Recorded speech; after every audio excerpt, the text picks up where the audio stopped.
Hello everyone, আরেকটি নতুন ভিডিওতে তোমাদের সবাইকে ওয়েলকাম। আজকে বুধবার, সবাইকে জানাই শুভ গণেশ চতুর্থী। আজকে গণেশ পুজো, তো তাই জন্য সকাল সকাল আমি কাজকর্ম সেরে স্নান করে নিয়েছি পুজো দেব বলে। আমার এই গণেশকে আমি বিয়ের পর থেকেই এমনি পুজো দিই, নিজের মনের মতন করেই দিই। তো সেটাই তোমাদের সাথে আজকে শেয়ার করছি। চলো, গণেশ আমি আগে যখন বাড়িতে থাকতাম তখন আমি শোকেসে রেখে দিয়েছিলাম গণেশকে। মাঝে মাঝে আমি মিষ্টি টিষ্টি দিতাম, ফুল মিষ্টি লাড্ডু নিয়ম করে। তো তারপরে হচ্ছে যখন আমি ফ্ল্যাটে এসেছি তখন হচ্ছে আমি সিংহাসনে কিন্তু আমার এই গণেশকে বসিয়েছি।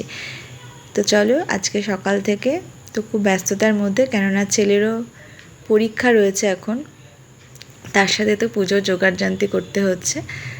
আর তারপরে তো রান্নাবান্না করেছি। তো এখন দেখো, আমি নিজের মনের মতন করেই পুজো করি, একা, কোনো ব্রাহ্মণ দিয়ে নয়।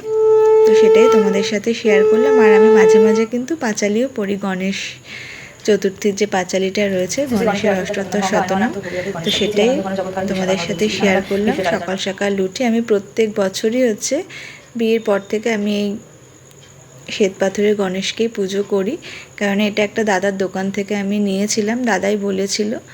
তো পুজো টুজো তো দেওয়া হয়ে গেছে, এখন তো কাজকর্ম সেরে স্কুলে যাচ্ছি। তো ভিডিওটা কেমন লাগলো জানিও। টাটা।